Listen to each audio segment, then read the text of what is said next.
ओम नमः शिवाय। जय गुरुदेव। जय माँ भगवती। कैसे हैं आप सब? प्रभु की कृपा आप सब पर बनी रहे और बनी हुई ही है। यकीनन वो हमेशा कृपा करता है। कभी कभी हम समझ नहीं पाते और कभी कभी हम बहुत समझते हैं, लेकिन जब भी ध्यान आए हमें शुक्रिया उसका करना है और उसे बहुत सारा धन्यवाद देना है, बहुत सारा शुक्रिया कहना है, बहुत सारा थैंक्स कहना है और बहुत सारी माफ़ी भी मांगनी है। क्योंकि देखिए, हर समय उसकी कृपा होती है। उस हमारे उठने में, बैठने में, देखने में, हंसने में, रोने में, चलने में, खाने में, पीने में, कपड़े पहनने में, अपने रिश्तों में, बातचीत में, वो उसके अंदर जो सब कुछ गड़बड़ चल रहा होता है वो हमारी क्रिएशन है। लेकिन बाकी उसकी क्रिएशन तो बहुत ही अच्छी है। हमें खुश होना है अपनी जीत पर। हमें खुश होना है अपनी जीत पर, किसी के दुख पर नहीं। कभी कभी ऐसा होता है कि हमें किसी की वजह से दुख मिलता है और बाद में उसका उसको उस बंदे को या उस जो भी आपका दुख का कारण होता है उसको भी दुख मिलता है और आपको एहसास हो जाता है, पता चलता है कि अब वो पछता रहा है या अब उसको दुख मिल रहा है या उसके साथ भी वैसा कुछ हो रहा है। हमें खुश नहीं होना।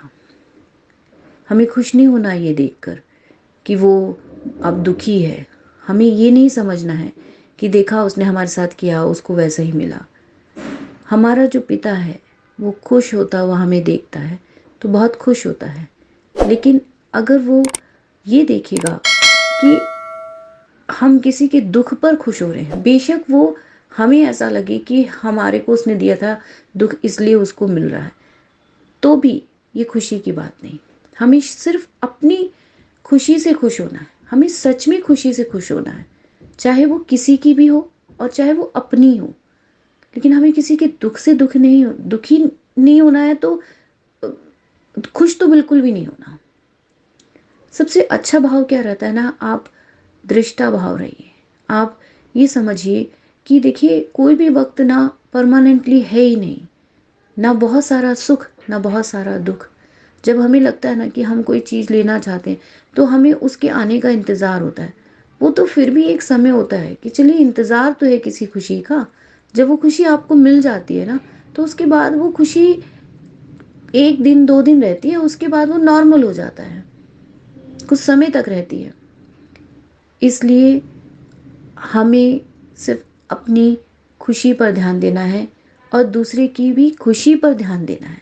हम जब अपनी खुशी पर ध्यान देंगे, दूसरे की खुशी पर ध्यान देंगे और पॉजिटिव रहेंगे तो हमें यकीनन पॉजिटिव सिचुएशन ही मिलेंगी। हमें सब कुछ पॉजिटिव ही मिलेगा, क्योंकि नेगेटिव अपने को चाहिए ही नहीं। जब नेगेटिव चाहिए नहीं तो किसी के साथ अगर कुछ नेगेटिव हो रहा है, चाहे हमें ऐसा लगे कि इसने ऐसा किया था हमारे साथ और वो हमें उसको मिल रहा है, फिर भी नहीं खुश होना। फिर भी प्रभु से यही प्रार्थना करनी है कि हे प्रभु, क्षमा कर दीजिए सबको। कोई बात नहीं, जो जिसने जैसा जिसका था वो हमारा कोई कर्म रहा होगा ना। क्योंकि देखिए, पांडवों ने भी अपना एक कर्म भोगता था, ठीक है। वो 5 पांडव, और वो जीते सिर्फ 100 कौरवों से नहीं, बड़े बड़े योद्धाओं से भी। जीत 5 पांडव की हुई यकीनन, लेकिन एकदम से महाभारत का युद्ध नहीं हुआ। उससे पहले उन्होंने अपना अच्छा खासा एक जीवन जिया है और उस जीवन में उन्होंने बहुत सारे कष्ट भी झेले हैं। और श्री कृष्ण तब भी उनके साथ थे, पर उन्होंने उस कष्ट के लिए उनको कभी हेल्प नहीं की। और इसलिए नहीं करी क्योंकि उनका कर्म था, पांडवों का कर्म था। उन्होंने कभी ना कभी किसी ना किसी रूप में कौरव या और सबको, जिन्होंने जो भी उनके दुख के कारण रहे थे, उनको ये मिला होगा, दिया होगा। तब तक, जब तक पांडवों ने अपने कर्म नहीं काट लिए, बड़े बड़े कष्ट झेलकर वो आए, जीते उन कष्टों से, और फिर ईश्वर ने उनके साथ, तब भी जो अन्याय होता रहा, फिर ईश्वर ने उनका साथ दिया और वो जीते। मेरा कहने का मतलब यही है कि हमें हमें जीत जरूर मिलेगी, लेकिन तभी जब हमारे दिल में सबके लिए क्षमा भाव होगा। क्योंकि उस क्षमा में ना, उस माफ़ी में ना हम खुद भी शामिल हैं। हमें कुछ भी ऐसे ही नहीं मिल जाता, हमें हमारे कर्म भी मिलते हैं।